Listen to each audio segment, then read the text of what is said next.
Alright. It's a thunder and it's lightning. Let's see if we can make it through. Let me find my notes. Good afternoon and welcome back to A Guy and His Projects. Today we are working on the 2004 Nissan Titan 5.6 liter 4x4. I love this truck, by the way. When we first bought this truck, we spent a lot of money on it that I wasn't intending to replace essentially the entire driveline, front diff, rear diff, transfer case, all that stuff. Added a locker while we were at it. And I had my doubts when I first bought it, but ever since we've done that, she's been in fantastic driver. So sorry about the cicadas and whatever else you hear in the background. That's part of doing nature, right? So today on this truck, what we did is we replaced the sway bar end links. This is a very easy procedure. I say easy, it's not always easy if things are seized up, but it's a fairly easy procedure that most people can do in their own driveway. And I'm going to show you how I did it. Remember, this is not a how-to video. This is a how I do video. So don't take this for gospel. This is just how I do things. So you're going to see some differences between what you're going to do in your driveway and what I do in mine, because I have a two-post lift so I can pick it up, so I can get you guys down there to look with me, and I can live to be a ripe long age without cracking my back on...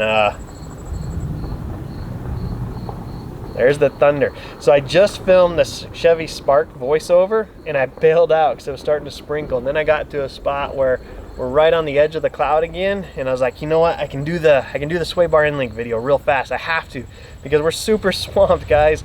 I'm on my way home from work right now to do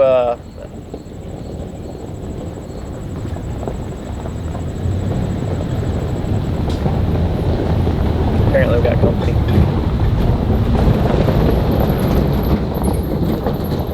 Hold on. Anyway, we're super swamped. Right now I'm on my way home from work. I left a little bit early so I could film these videos, and then I'm going straight home and run to some friends for dinner. Tomorrow morning I'm selling the motorcycle. Hopefully that'll be gone tomorrow morning, and I got to replace the heater in the F-250, the seat, so stay tuned, there's a video coming. I got to install the off-road bumper on the Jeep and with the winch. Stay tuned, that video's coming.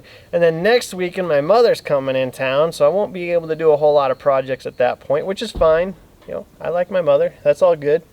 And then the following week we're pretty much due for a baby, and whoever just drove by stopped. So, trying to do this quick.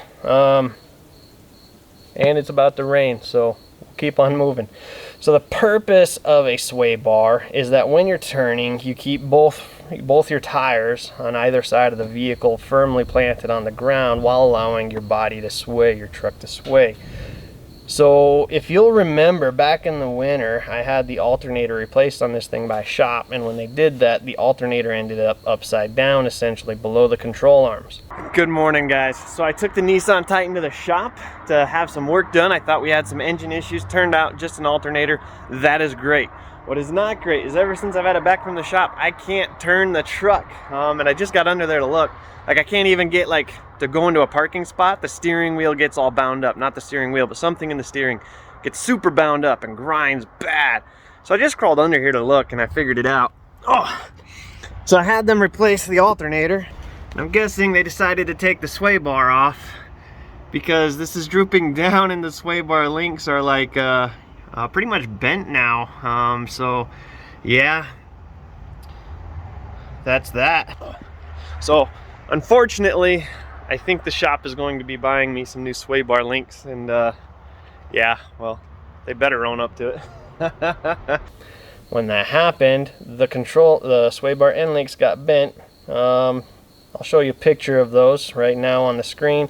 Now granted, a lot of politicians will call those straight, but for my purposes, I'm calling them bent. So that happened when the shop did that. They didn't replace it, they just flipped it back upright. So I'm just gonna go replace it. Instead of raising a stink, I'll get a video out of it. How about that? In order to do this, I'm gonna go ahead and remove the tires. You can do one at a time.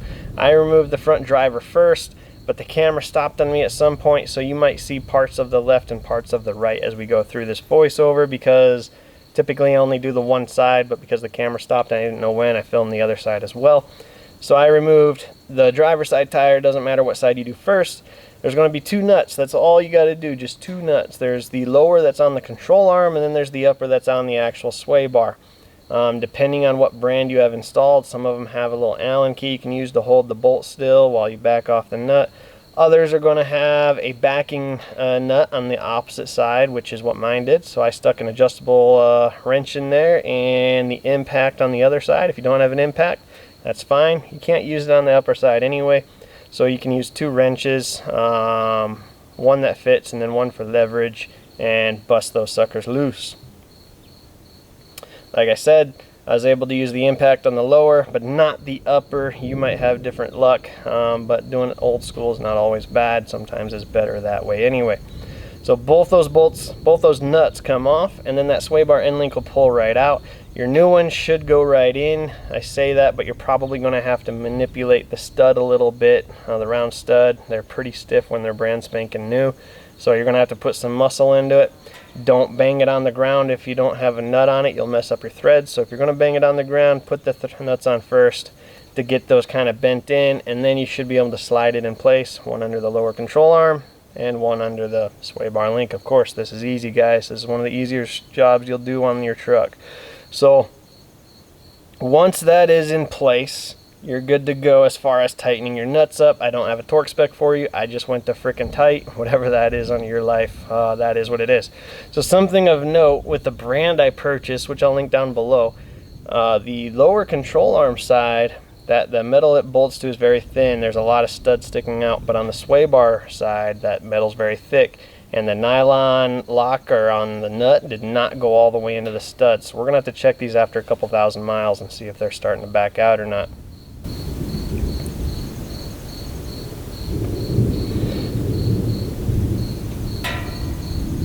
So once you have both of those in place, you can go ahead and throw your tires back on, torque those down. I don't know what the torque spec is on these, probably 102 foot-pounds or something like that, and you're good to go for a drive. Like I said, easy peasy job you can do in your driveway.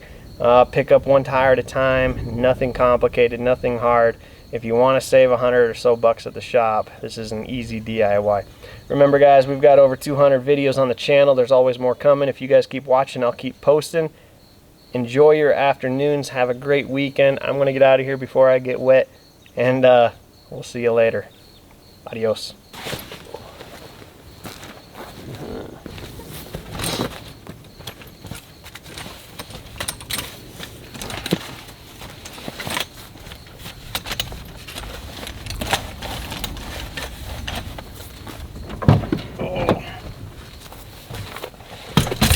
Boom, boom. I don't know if you hear all that thunder, but it is definitely thundering.